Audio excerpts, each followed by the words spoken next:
मु मिनती राणी महापात्र मो हजबैंड महेश प्रसाद मिश्र मु 2019 6 तारिख शनिवार दिन लोकनाथ मंदिर विवाह करी विवाहर बेले मो फादर थिले मदर थिले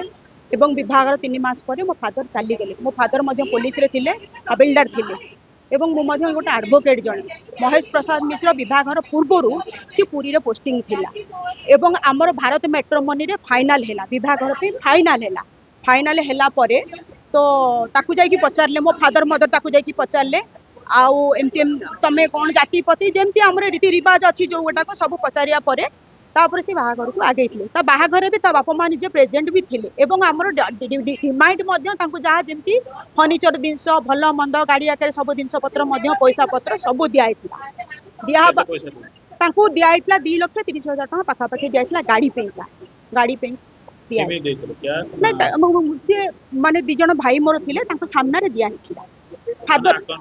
हाँ नहीं अकाउंट पे नहीं हाथ में कैश दिया गाड़ी पेंका किणा है 2019 कथा कहूँ 2019 मैरेज सरला आम आज पुरी रे तलमाली साई से रोचु सुभद्रा लाइन रे आम से रही आम पारिवारिक हिसाब से छोट मोट प्रॉब्लम लगिला छोट मोट प्रॉब्लम लगिला महेश प्रसाद मिश्र कौन कले इंटेंशनाली ट्रांसफर होकर पलचागुड़ा पड़े पुरी ट्रांसफर हो पड़े मत से किसी कहले जिते कहले फोन भी बंद करदे जो फोन बंद करदे मुझे बहुत खोजाखोजी पर बहुत खोजाखोजी पर थाना जाकि पाई नी एसबीआई जावापर से कहले पलचागुड़ा 2019 हाँ 2019 से जून जुलाई बेलू सी ट्रांसफर होगी गलापर मुझे पचारा पचार कलापर से कहले से ट्रांसफर होगी गले जदि ट्रांसफर होगी गले मो पुलिस पाखु गली पुलिस से कहले जे तुम आउ खोजाखोजी कर तापर ना गोटे एफआईआर लॉन्च कर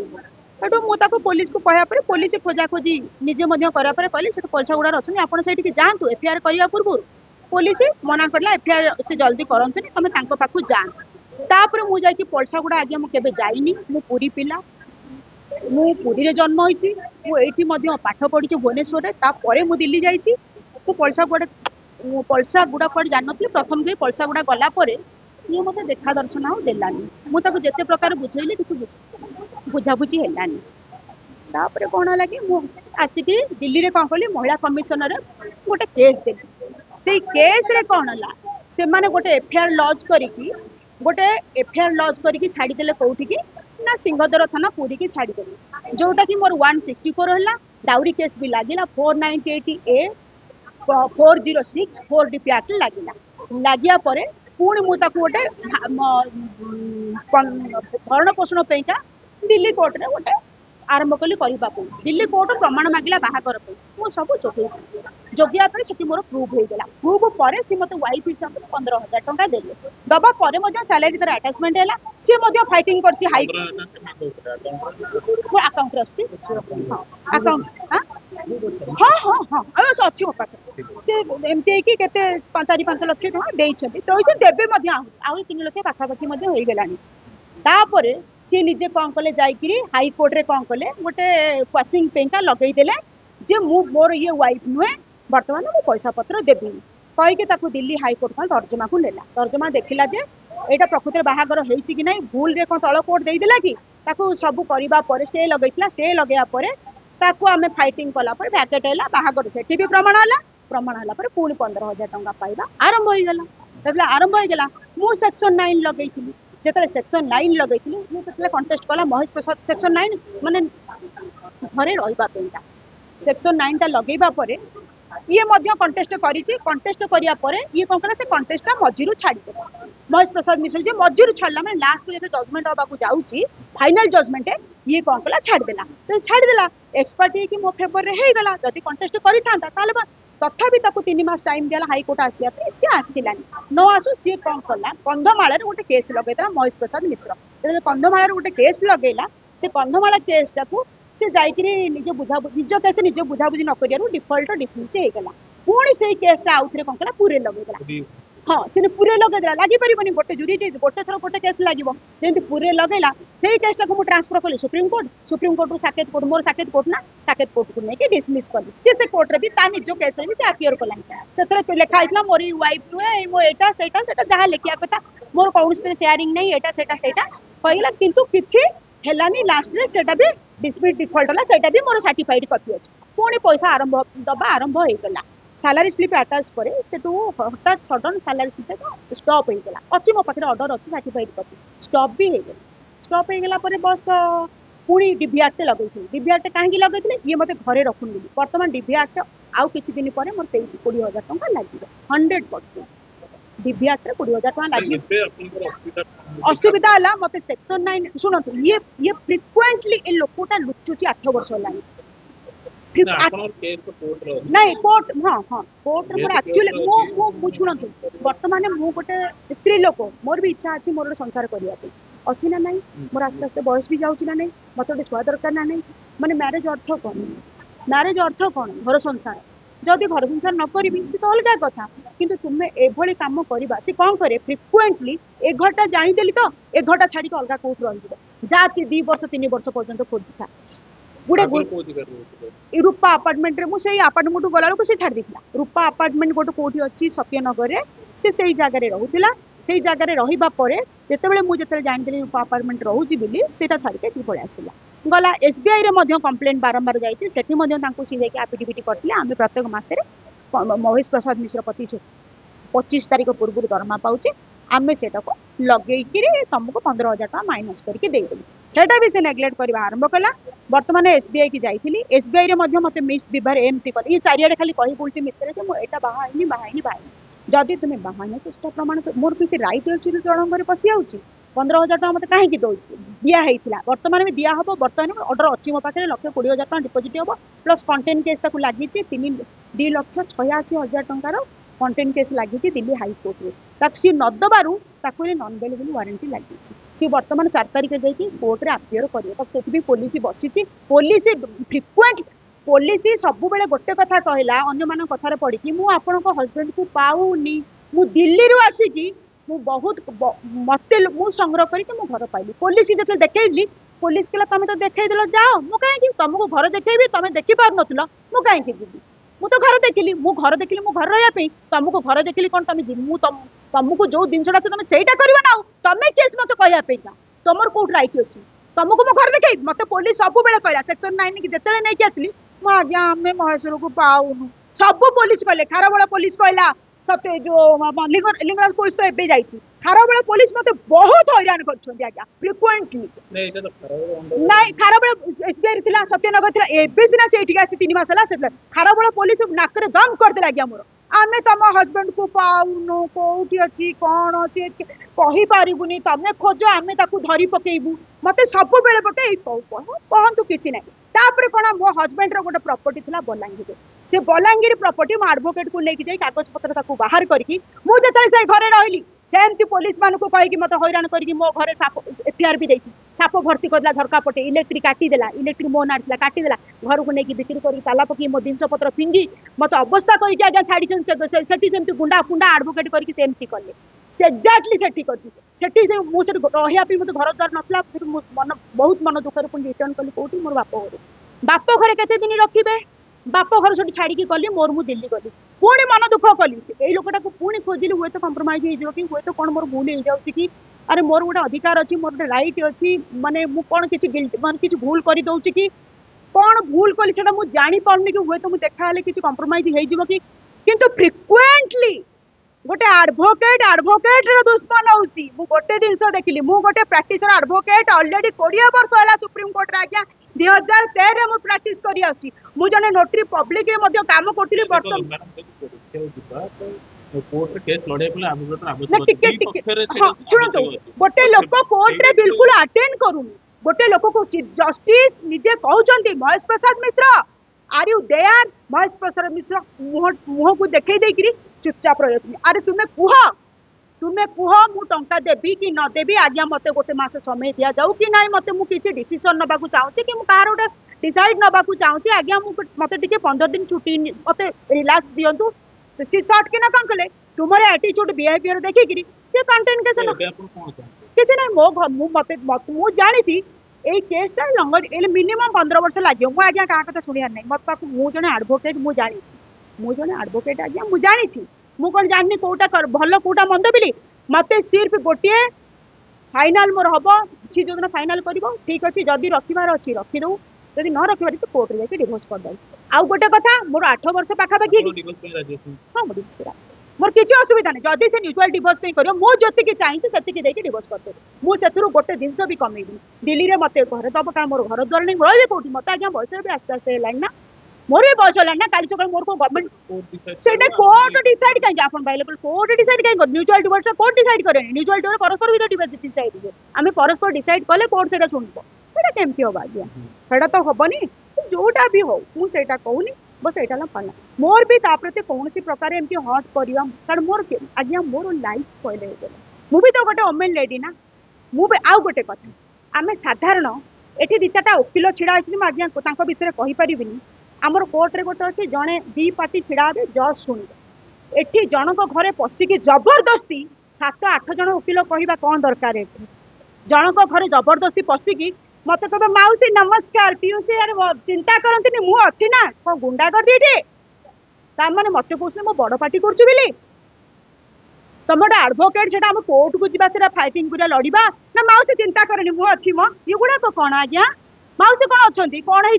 है कौन मत 2,86,000 टंका खुआई कंटेन्ट केस लगी 15,000 टंका दौनी बस मोर कौन अच्छी मत मत पैसा दरकार आ मुझे तो पाक दौड़ी आसी तो रखा चाहूनी से डील मत ठीक अच्छे सी तो जहाँ कहूँ आप शुणुंट न रखी रखिव कि न रखी से जानी से तो पर निर्भर करे से तू डिसाइड करू ना मुझे कौन करी गला सी कौन कर शुणु स्टे लगी जाइए तार सबुठ मोवेबल प्रॉपर्टी इमोवेबल प्रॉपर्टी सब स्टे लगी डीवी एक्ट भी लगी 125 भी लगी आउ लगे फल बर्तमान से कौन सी जिन बिक्री खट अगर जिन पत्र अगर से छुई पारे से जिनटा से फॉलो करने भी दरकार मत भी फॉलो करिया दरकार मत भी मो एडवोकेट करा तुम भी फॉलो करो से खाली कही स्टे ऑर्डर देते मजिस्ट्रेट सी कौन कर तुम फॉलो करो बस मैं फॉलो करी एथर कहे कौन अच्छी कि कौन कला मु घरे अच्छी घरे थे भितर तू घर बिक्री करदेबू नहीं मत नोटिस नहीं बिना नोटिस एडवोकेट पठे गुंडागर्दी करके एमती काम करदेबू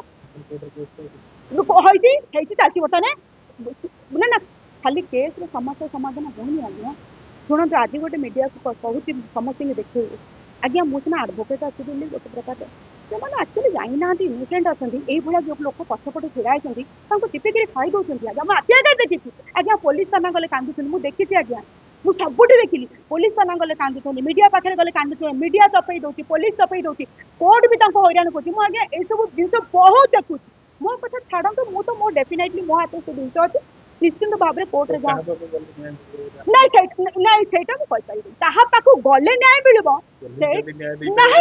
गोटे झील सुइसाइड कला रिसेंटली कहीं कला ना कहीं कहीं से कला ओडिशा कहीं से पिला कला गोटे पिला तो किरोसिन ढाली देने कहीं पुलिस कुआड़ जाइथिला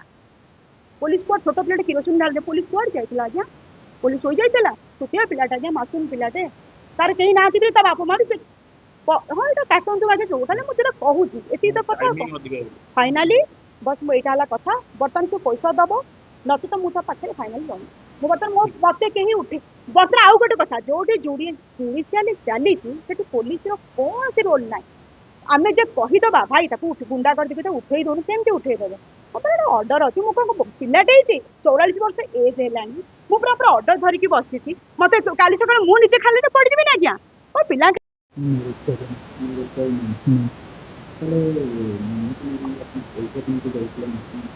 मास 15,000 ये मो ना फल्स आलिगेसन लगे केस कले ठीक अच्छे जेहेतु केस जदि ओडिशा होता मत चटकिना खबर आसता ये जानी शुणी दिल्ली में से केस कले कहीं ओडिशा तार नाम जानी मत पूरी गोटे लोक अलरेडी भी फसिकी से बर्बाद हो सारा ताठू भी खबर पाई तो ये से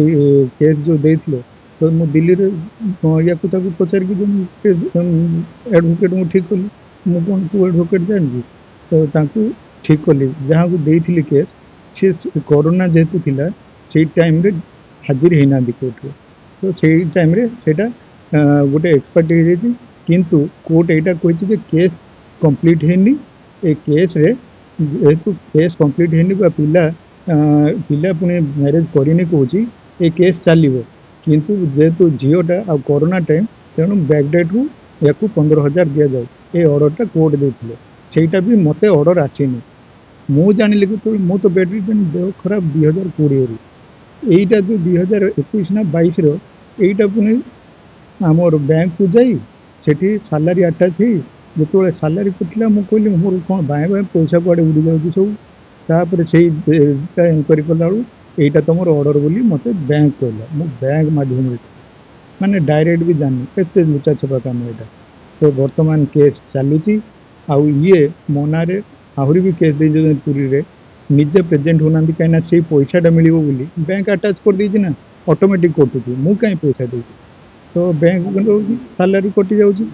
ହେଲେ ଏବେ ମୋତେ ଦରମା ମିଳିଲାନି ଯେହେତୁ ମୁଁ ଯାଇପାରିଲିନି ମୋର ଦରମା ବନ୍ଦ କରାଗଲା। ତାର ରିଲେଟେଡ୍ ମୋର ପେପର ବି ଅଛି, ଲେଖା ବି ହେଇଛି, ଉପରୁ ଅର୍ଡ଼ର ଅଛି ତାର ଦରମା ହେବନି, ଯାହା ବି ଦିଆହେଇଥିବ ରିକଭରି କର, ତାର ସିନିୟରିଟି ବି କମେଇ ଦିଅ, ଏଇଟା ଅର୍ଡ଼ର ବି ଅଛି। ତାପରେ ସେଠୁ କ'ଣ ହେଲା, ସେଇ ଯୋଉ ପୁରୀରେ ବି ଇଏ ମୋ ନାଁରେ ଗୋଟେ ଫଲ୍ସ କେସ୍ କରିଥିଲେ। ସେଇ କେସ୍ରେ ଇଏ ଜମା ହାଜିର ହେବାକୁ ନାହିଁ। ସାକ୍ଷୀମାନଙ୍କର ବୟାନ ସରିଲାଣି, ଇଏ ବୟାନଟା ଦେଇଦେଲେ କେସ୍ଟା ସରିବ, ମୋତେ ଦଣ୍ଡ ବିଧାନ ହେବ କି ଯାହା ହେବ ଖଲାସ କରିବେ, କିନ୍ତୁ ଇଏ ଯିବାକୁ ନାହିଁ। ଲେଟର 3ଟା, ସମନ 3ଟା ହେଇସାରିଲା ବାଦ ବି ନ ଯିବାରୁ ୱାରେଣ୍ଟ ଇସ୍ୟୁ ହେଲା। ୟାଙ୍କୁ ଦୁଇଥର ୱାରେଣ୍ଟ ଇସ୍ୟୁ ହେଇସାରିଲାଣି। ଏବେ ନେକ୍ସଟ ୱାରେଣ୍ଟ ଦିଆହେଇଛି ଫାଇନାଲ 9 ସେପ୍ଟେମ୍ବରକୁ। ଇଏ ହାଜିର ନହେଲେ କୋର୍ଟ ଯାହା ନିର୍ଦ୍ଦେଶ ଦେବେ ଆଉ। କିନ୍ତୁ ଇଏ ନିଜେ କେସ୍ ଦେଇଦେଇକି ମୋତେ ହଇରାଣ କରି ପଇସାଟା ତ ମିଳୁଛି, କେସ୍ କ୍ଲୋଜ୍ ନ ହଉ ବୋଲି ଇଏ ଇଆଡ଼େ ସିଆଡ଼େ ଭୁଆଁ ବୁଲଉଛନ୍ତି।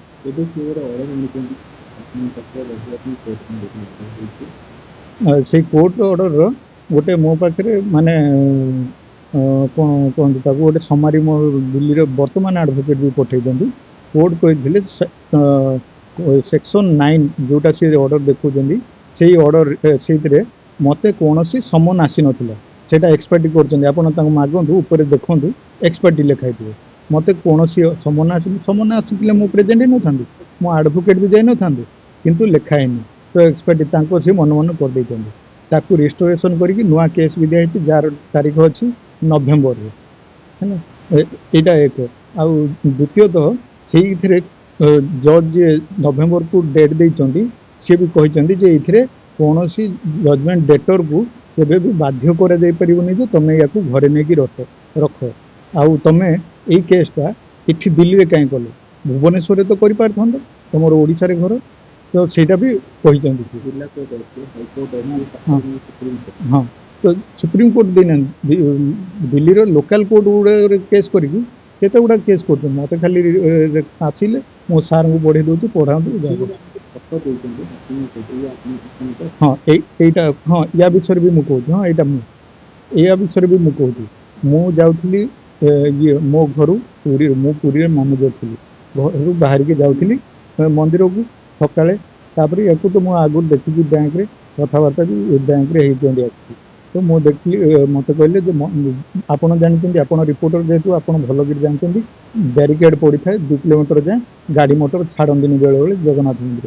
ଇଏ କହିଲେ ମନ୍ଦିର ଏଠି ଛାଡ଼ିଦେବ। ମୁଁ କହିଲି ହଁ ଯାଉଛି। ମନ୍ଦିର ଏଠି ଛାଡ଼ିବା ପାଇଁ କିଏ କ'ଣ ମନା କରିବ? ଆଉ ସେଥିପାଇଁ ମୁଁ କହିଲି ହଉ ଠିକ୍ ଅଛି, ହେଲେ ଆପଣ ଦେଖନ୍ତୁ ଗହଳି ହେଇଛି, ମୁଁ ଜଷ୍ଟ ଗୋଡ଼ ରଖିଛି, ସିଏ ଆସିକି ଧଡ଼କିନା ବସିଛି। ଆଉ ଇଏ ଗୋଟେ ଏକ୍ସପର୍ଟ ଫଟୋଗ୍ରାଫର କିଏ ଫଟୋ ନେଇଛି, ଆପଣ ଦେଖନ୍ତୁ। ମୁଁ ନା ଫଟୋକୁ ଦେଖିଛି, ମୁଁ ଫଟୋକୁ ଦେଖିନଥାନ୍ତି କିମ୍ବା ଗାଡ଼ିରେ ଯାଉଥିଲି ତାର ଫଟୋଟା ଅଲଗା ଆସିବନି। ମୁଁ ଗୋଡ଼ ଜଷ୍ଟ ରଖିଛି ଗହଳି ପାଇଁ, ଗହଳି ହେଉଛନ୍ତି ଦେଖନ୍ତୁ, ଲୋକ ଆସୁଛନ୍ତି ସିଆଡ଼ୁ। ତ ରଖିକି ସିଏ ଝଟକିନା ବସିକି ହଁ ଝଟକିନା ଫଟୋ ଉଠେଇ ଦେଇଛି। ଯଦି ବାହାଘର ହେବ, ଦୁନିଆରେ ଏମିତି କେଉଁ ବାହାଘର ଅଛି ଯେଉଁଠିକି ସ୍ୱାମୀ ସ୍ତ୍ରୀର ଫଟୋ ନାହିଁ? ବାହାଘର ହାତ ଗଣ୍ଠି ହଉ ସେଇଟା କିଛି ନ ପଡ଼େ, ଫୁଲମାଳର ବି ନ ପଡ଼ିଲା, ଘରେ ବସିଥିବାର ବି ଫଟୋ ନାହିଁ, ବେଡ଼୍ରେ ବସିଥିବାର ବି ଫଟୋ ନାହିଁ, କୋଉଠି ବି କିଛି ବି ଫଟୋ ନାହିଁ। ହଁ, କୋଉଠି ନାହିଁ। ଆଉ ଏଇଥିରେ ଗୋଟେ ଫଟୋ ହେଇଯିବ। ଏଇଟା ଗୋଟେ ଲିଫ୍ଟ ଦେବାଟା ଏତେ ଭୁଲ? ତା ଆଗରୁ ମୁଁ କେବେ ବି ଲିଫ୍ଟ ଦେଇନଥିଲି। ଏଇଟା ଗୋଟେ ଚିହ୍ନା ପରିଚିତ। ହଁ, ମନ୍ଦିର ଯିବାକୁ କହିବୁ ଜଣେ ଲିଫ୍ଟ ଦେଇଦେଲି ମୋର। ସିଏ ଦେଖା ହେଇଛି ମୋତେ, ତା ଆଗରୁ ଫୋନ୍ରେ କଥା ହେଇଛନ୍ତି ବ୍ୟାଙ୍କ ବିଷୟରେ ଜାଣିବାକୁ। ସିଏ କହିଲେ ମୁଁ ଲିଗାଲ ଆଡ଼ଭାଇଜର ୟୁକୋ ବ୍ୟାଙ୍କର, ଆଉ ଯେକୌଣସି ବ୍ୟାଙ୍କର ଷ୍ଟାଫ୍ ବି ଆମ ପାଖକୁ ଆସିପାରିବ, କିଛି ସେମିତି ନାହିଁ। ଆଉ ବ୍ରାଞ୍ଚ ମ୍ୟାନେଜର ଥିଲି, ତ ସିଏ ଫୋନ୍ କରିଥିଲେ ମୋତେ ହେଲ୍ପ ଟିକେ ଦରକାର। ହେଲ୍ପ କ'ଣ ଦରକାର କିଛି କହିଲେନି, ଆଉ ମେସେଜ୍ ବି ପଠାଉଥିଲେ। ତାପରେ ମୁଁ ସେଠି ଯେତେବେଳେ ଆକ୍ଚୁଆଲି ଇଏ କ'ଣ ଜିନିଷଟା ଜାଣିବାକୁ ଚାହିଁଲେ, ସିଏ ମୋତେ କହିଲେ ମୋତେ ବାହା ହେବ। ମୁଁ କହିଲି ବାହା ହେବାର ପ୍ରଶ୍ନ ଉଠୁନି, ମୁଁ ଏବେ ବାହାଘର କୌଣସି ମାନେ ପ୍ରପୋଜାଲ୍ ହିଁ ନାହିଁ। ତ ତାପରେ ସିଏ 2-3 ଥର ଚେଷ୍ଟା କରିକି ଫେଲ୍ ହେବାରୁ ତାପରେ ଏଇ ଯେଉଁ ଫଟୋଟା ଦେଖେଇନାହାନ୍ତି, ଏଇଟା ହେଇଛି ଏପ୍ରିଲ ମାସରେ ବ୍ୟାଙ୍କକୁ ଆସିଛନ୍ତି। ଏପ୍ରିଲରେ ବ୍ୟାଙ୍କକୁ ଆସିକି ସିଏ କ'ଣ କରୁଛନ୍ତି, ବ୍ୟାଙ୍କରେ ମୋର ଅଜାଣତରେ ଏପଟ ସେପଟ ହେଉଛନ୍ତି, କେତେବେଳେ ଚପଲ କେତେବେଳେ ବ୍ୟାଗ୍ ଛାଡ଼ି ଦେଉଛନ୍ତି, ସବୁ CCTV ଫୁଟେଜ୍ ଅଛି। ଇଏ ମୋ ନାଁରେ ରେପ୍ ଆଲିଗେସନ୍ ବି ଲଗେଇଥିଲେ। ସେଇ ରେପ୍ ଆଲିଗେସନ୍ ବ୍ୟାଙ୍କକୁ ବି ଦିଆଯାଇଥିଲା। ଯେତେବେଳେ ଫଲ୍ସ ପ୍ରୁଫ୍ ହେଲା, CCTV ନାହିଁ, ଆପଣ ପରେ ଜାଣିଛନ୍ତି ବ୍ୟାଙ୍କରେ ସବୁଠି CCTV ଅଛି। ଯେତେବେଳେ ଫଲ୍ସ ପ୍ରୁଫ୍ ହେଲା ନହେଲେ ତ ଚାକିରି ପଳେଇଥାନ୍ତି। ତ ବ୍ୟାଙ୍କ ସେଠି ମୋତେ କିଛି ଆକ୍ସନ୍ ନେଲାନି। ତାପରେ ଇଏ କ'ଣ କଲେ, ସେଇ କେସ୍ ବି ଆଉ ନାହିଁ, 376 ବି ନାହିଁ। ତ ଇଏ ବ୍ୟାଙ୍କରେ ଯେଉଁ ଏପ୍ରିଲ ମାସରେ 2-3 ଥର ବ୍ୟାଙ୍କକୁ ଆସିଥିଲେ, ସେ ବ୍ୟାଙ୍କ ଭିତରେ ଇଏ ତାର ଭିଡ଼ିଓ ଫୁଟେଜ୍ ବି ଅଛି, ଯେଉଁଟା କୋର୍ଟରେ ଅଲରେଡ଼ି ସବମିଟ୍ ହେଇସାରିଛି, ବ୍ୟାଙ୍କ କରିସାରିଛି। ଆଉ ଆଉ କ'ଣ କହିବି, ବ୍ୟାଙ୍କରେ ହିଁ କଥା ହେଇଛି ସେଇଟା।